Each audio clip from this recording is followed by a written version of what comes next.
News on map में आपका स्वागत है। इस नए प्रोग्राम के जरिए दृष्टि आईएएस ने आप सभी के लिए एक नई पहल की है। हमारा मकसद मानचित्रों के प्रयोग द्वारा हालिया समय में सुर्खियों में रहे महत्वपूर्ण जगहों की भौगोलिक स्थिति की सभी जानकारियों को आप तक आसानी से पहुंचाना है। इस सेशन में हमने 5 स्थानों को चुना है। ये हैं म्यांमार, चीन, सऊदी अरब, नाइजीरिया और फ्रांस। आइए इन सभी स्थानों में से प्रत्येक को विस्तार से समझते हैं जो हाल फिलहाल में समाचारों का हिस्सा रहे हैं। खबरों में रहा पहला स्थान है म्यांमार। रखाइन राज्य से संबंधित एक धार्मिक अल्पसंख्यक समुदाय रोहिंग्याओं के उत्पीड़न के कारण म्यांमार पिछले कुछ वर्षों से खबरों में है। नायपी ताओ म्यांमार की राजधानी है।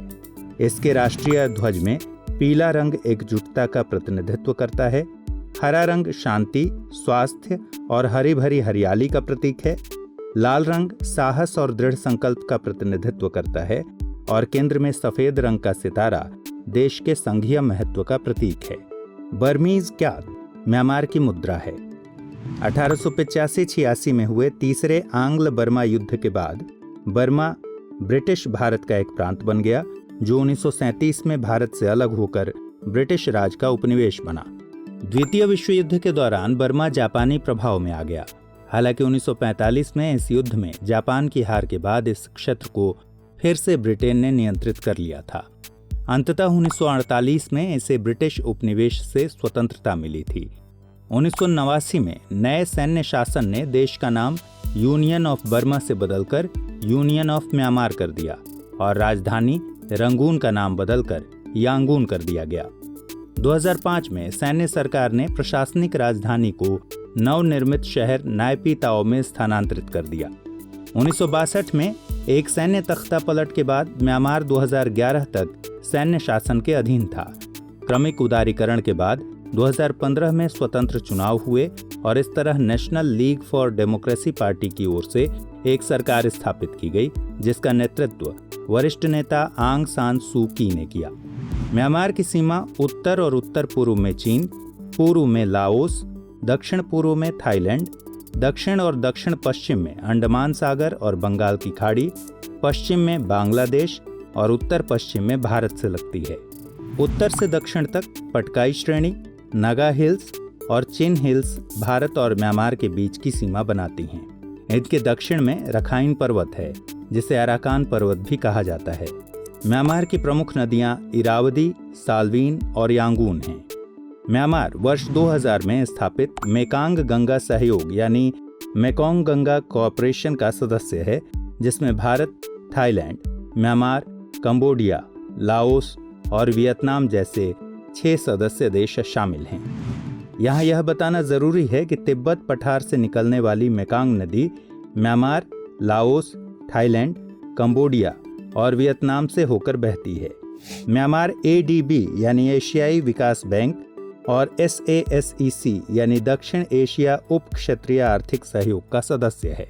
Kaladan multi modal transit transport project Kolkata के भारतीय बंदरगाह को म्यांमार के रखाइन राज्य में स्थित सीतुए बंदरगाह से जोड़ता है। म्यांमार में यह कलादान रिवर बोट रूट के माध्यम से सीतुए बंदरगाह को चीन राज्य में पलेतवा से जोड़ता है और फिर सड़क मार्ग द्वारा पलेतवा से पूर्वोत्तर भारत के मिजोरम राज्य को जोड़ता है। बंगाल की खाड़ी में स्थित म्यांमार के क्योक्प्यो बंदरगाह में चीन की उपस्थिति है। यह चीन के स्ट्रिंग ऑफ पर्ल्स सिद्धांत के अंतर्गत आता है। म्यांमार की आंग सान सू की को 1991 में लोकतंत्र और मानवाधिकारों के लिए अहिंसक संघर्ष के लिए नोबेल शांति पुरस्कार से सम्मानित किया गया था। सुर्खियों में रहे अगली जगह को देखते हैं, जो है चीन। हाल ही में रूस, भारत और चीन यानी RIC के विदेश मंत्रियों की 16वीं बैठक चीन के झेजियांग में हुई। RIC की बैठक इसलिए महत्वपूर्ण हो जाती है क्योंकि रूस, भारत और चीन ऐसे देश हैं जो अंतर्राष्ट्रीय राजनीति में बड़ी भूमिका निभाते हैं और दुनिया की घटनाओं को अत्यधिक प्रभावित करने की क्षमता रखते हैं। चीन की राजधानी बीजिंग है। इसे पेकिंग भी कहा जाता है। चीनी ध्वज का लाल रंग क्रांति का प्रतीक है और सितारों का पीला रंग विशाल लाल भूमि से निकलने वाली सुनहरी चमकीली किरणों का प्रतिनिधित्व करता है। एक बड़े सितारे के आसपास के 4 छोटे सितारों का design communist party of China यानी CPC के नेतृत्व में चीनी लोगों की एकता को दर्शाता है। चीन की मुद्रा युआन या रेनमिनबी है। चीनी इतिहास को राजवंशों में विभाजित किया गया है, जिनमें से प्रत्येक उस समय को चिन्हित करता है जब सम्राटों की एक श्रृंखला का शासन रहा था। 1911 में सन यात-सेन के नेतृत्व में क्रांति के साथ शाही शासन समाप्त हो गया था, जिसके बाद चीन गणराज्य की स्थापना हुई। 1931 में जापान ने चीन के मंचूरिया पर आक्रमण किया था। युद्ध में जापान की पराजय के बाद चीन में राष्ट्रवादियों और कम्युनिस्टों के बीच एक गृहयुद्ध छिड़ गया था। आखिरकार माओ जेडोंग द्वारा 1949 में पीपल्स रिपब्लिक ऑफ चाइना की स्थापना की घोषणा के साथ कम्युनिस्ट सरकार की स्थापना की गई। वर्तमान में चीन कम्युनिस्ट पार्टी ऑफ चाइना यानी CPC द्वारा शासित एक वन पार्टी स्टेट है। हालांकि यहाँ अन्य लोकतांत्रिक दल भी हैं जो देश की विधायिका की वार्षिक बैठकों में प्रतिनिधित्व करते हैं।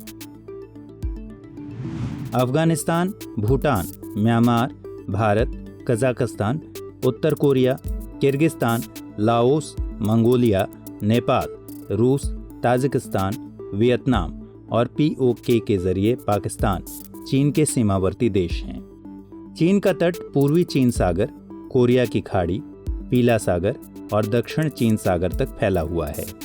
हांगकांग और मकाऊ चीन के दो विशेष प्रशासनिक क्षेत्र हैं। ताइवान का द्वीपीय प्रांत 1949 से अलग प्रशासन के अधीन है, जो कि चीन की मुख्य भूमि से ताइवान जल संधि द्वारा अलग होता है। चीन के कुल क्षेत्रफल का लगभग 1/3 हिस्सा पहाड़ी है। यहाँ की कुछ प्रमुख पर्वतमालाएं हैं: अल्ताई पर्वत, तियानशान पर्वत, कुनलुन पर्वत, काराकोरम, हिमालय और क्विनलिंग पर्वत। पृथ्वी पर सबसे ऊंचा पर्वत माउंट एवरेस्ट चीन और नेपाल के बीच की सीमा पर स्थित है। इसके पश्चिम में तिब्बत का पठार है, जो दुनिया का सबसे बड़ा और सबसे ऊंचा पठार है। गोबी मरुस्थल मंगोलिया की सीमा के साथ पश्चिम से पूर्व की ओर फैला है। पश्चिमी चीन के जिनजियांग क्षेत्र में तकलामकान मरुस्थल स्थित है। यांगजी और येलो चीन की दो प्रमुख नदियां हैं। यांगजी नदी एशिया की सबसे लंबी और दुनिया की तीसरी सबसे लंबी नदी है। शंघाई यांगजी नदी के मुहाने के ठीक दक्षिण में स्थित है। 1.4 बिलियन से अधिक की आबादी के साथ चीन में पृथ्वी पर किसी भी अन्य देश की तुलना में सबसे ज्यादा लोग हैं। यह रूस, कनाडा और संयुक्त राज्य अमेरिका के बाद दुनिया का चौथा सबसे बड़ा देश है।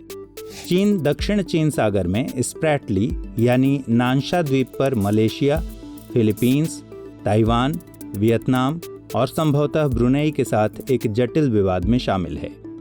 चीन ने पेरासेल यानी जिशा द्वीपों पर भी कब्जा कर लिया है, जिस पर वियतनाम और ताइवान का भी दावा है, और प्रशांत महासागर में जापान प्रशासित सेनकाकू द्वीप अथवा दियाओयू ताई पर भी चीन अपना दावा करता है।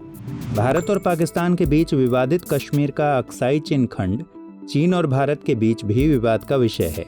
चीन के अधिकांश आधुनिक विश्वास और दर्शन कॉन्फ्यूजी की शिक्षाओं पर आधारित हैं, जिन्हें कन्फ्यूशियस के नाम से भी जाना जाता है। इन्होंने लोगों को नैतिकता, दया और शिक्षा जैसी चीजों का मूल्य सिखाया है। प्राचीन समय में चीनियों द्वारा आविष्कार किए गए कंपास, बारूद, कागज बनाने की कला, ब्लॉक प्रिंटिंग और रेशम कीट पालन ने मानव जाति की प्रगति में बहुत योगदान दिया है।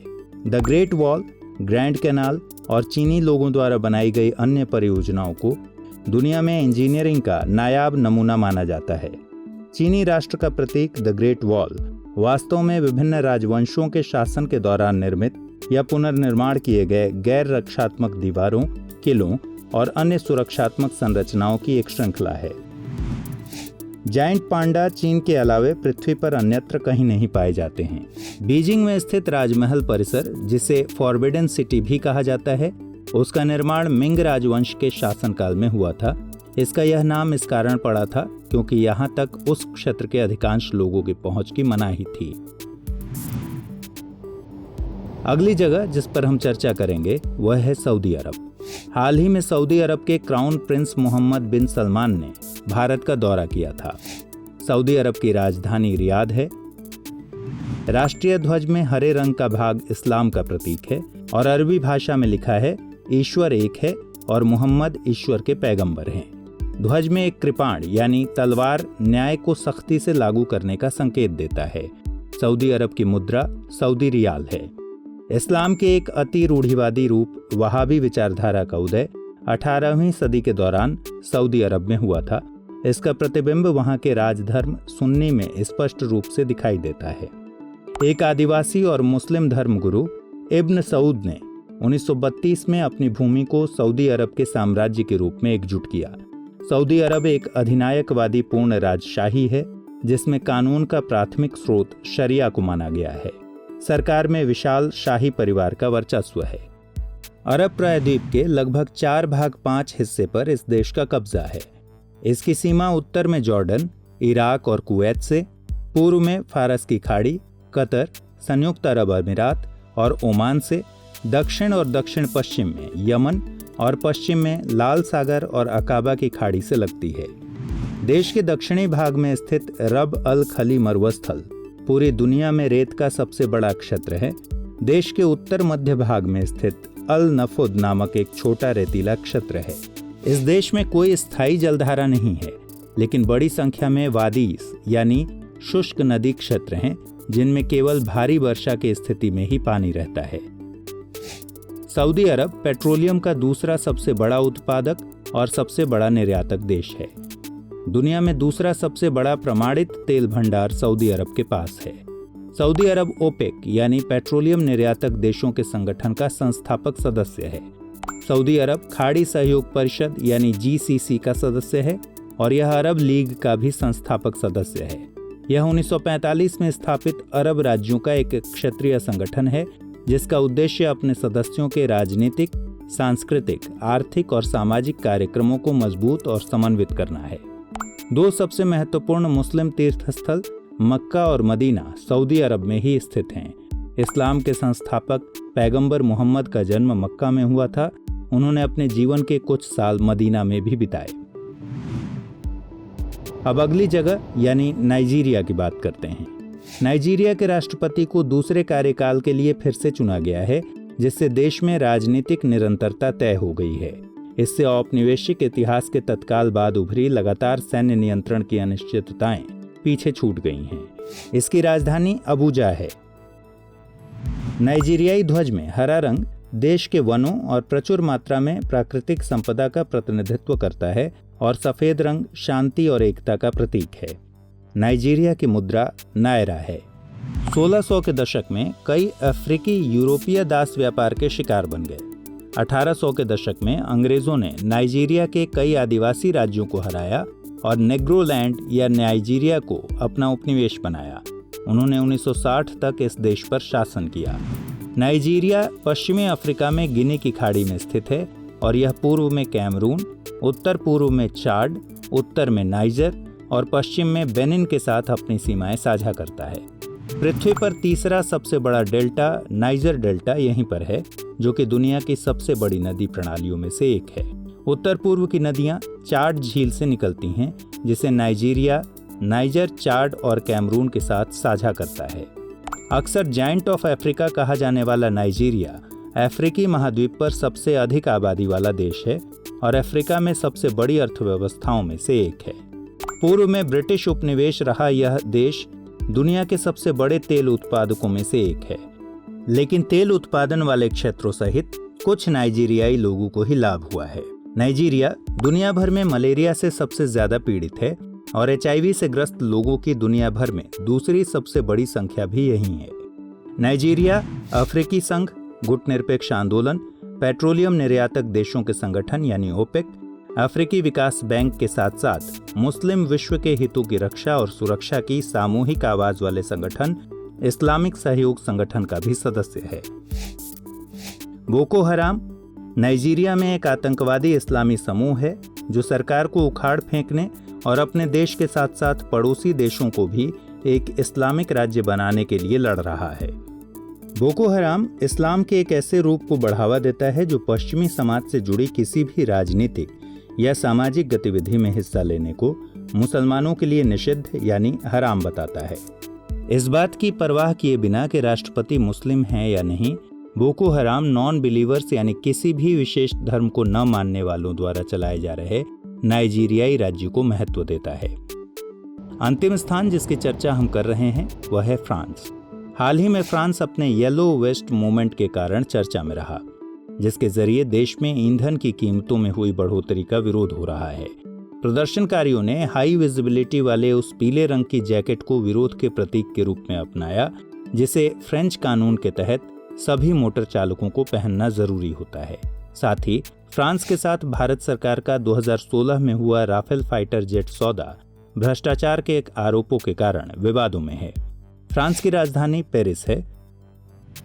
फ्रांस के राष्ट्रीय ध्वज में सफेद रंग बॉर्बन शाही घर के रंग का प्रतिनिधित्व करता है और लाल और नीला रंग पेरिस का। कभी कभी तीनों रंगों को क्रांतिकारी आदर्श वाक्य के 3 तत्वों का प्रतिनिधित्व करने का प्रतीक माना जाता है। जहां नीला स्वतंत्रता का प्रतीक है, तो वहीं सफेद समानता और लाल भाईचारे का प्रतिनिधित्व करता है। फ्रांस की मुद्रा यूरो है। शतवर्षीय युद्ध सहित फ्रांस पर शासन करने के लिए कई युद्ध लड़े गए। 1789 में शुरू हुई फ्रांसीसी क्रांति अंततः राजशाही को उखाड़ फेंकने के बाद समाप्त हो गई। 1804 में नेपोलियन ने खुद को फ्रांसीसी साम्राज्य का सम्राट घोषित किया, लेकिन अंततः 1815 की वाटरलू की लड़ाई में उसकी हार हुई। बाद में फ्रांस को प्रथम और द्वितीय विश्व युद्ध में बहुत ज्यादा नुकसान हुआ। हालांकि यह तब से एक महत्वपूर्ण और समृद्ध विश्व शक्ति के रूप में उभरा है। फ्रांस पश्चिमी यूरोप का सबसे बड़ा और रूस और यूक्रेन के बाद यूरोप का तीसरा सबसे बड़ा देश है। फ्रांस उत्तर पूर्व में बेल्जियम और लग्जमबर्ग, पूर्व में जर्मनी, स्विट्जरलैंड और इटली, दक्षिण में भूमध्य सागर, स्पेन और अंडोरा, पश्चिम में बिस्के की खाड़ी और उत्तर पश्चिम में इंग्लिश चैनल से घिरा है। इसके दक्षिणी तट पर मोनाको नामक एक स्वतंत्र एन्क्लेव है। फ्रेंच गुयाना फ्रांस का एक विदेशी क्षेत्र है जो दक्षिण अमेरिका के उत्तर पूर्वी तट पर स्थित है। इसके अलावा रीयूनियन द्वीप भी पश्चिमी हिंद महासागर में स्थित फ्रांस का एक विदेशी क्षेत्र है। यह मेडागास्कर के पूर्व और मॉरिशस के दक्षिण पश्चिम में स्थित है। फ्रांस की महत्वपूर्ण पर्वत श्रृंखलाएं आल्प्स, पेरेनीज और वोस्गेज हैं। पेरेनीज फ्रांस और स्पेन के बीच एक ऊंची दीवार के रूप में काम करता है। फ्रांस की प्रमुख नदियां सीन, लॉयर, रोन और राइन हैं। पेरिस सीन नदी के तट पर स्थित है। IMF के वर्ल्ड इकोनॉमिक आउटलुक के अनुसार फ्रांसीसी अर्थव्यवस्था अमेरिका, चीन, जापान, जर्मनी और भारत के बाद छठी सबसे बड़ी अर्थव्यवस्था है। फ्रांस संयुक्त राष्ट्र सुरक्षा परिषद, नाटो, G7, G20 और यूरोपीय संघ के स्थायी सदस्य के रूप में प्रभावशाली वैश्विक भूमिका निभाता है। फ्रांस भारत का एक प्रमुख ऊर्जा और रक्षा भागीदार है। फ्रांस ने 2015 में भारत के साथ अंतर्राष्ट्रीय सौर गठबंधन की शुरुआत की थी। महाराष्ट्र स्थित जैतपुर परमाणु ऊर्जा संयंत्र फ्रांसीसी सहयोग से बनाया जाने वाला एक प्रस्तावित परमाणु ऊर्जा संयंत्र है। भारतीय वायुसेना के लड़ाकू विमान मिराज 2000 को फ्रांस में विकसित किया गया था, जबकि जैगुआर का विकास फ्रांस और ब्रिटेन के सहयोग से किया गया था। मोंटेस्क्यू, वोल्टेयर और रूसो 18वीं शताब्दी के प्रबोधन काल के प्रसिद्ध फ्रांसीसी दार्शनिक थे।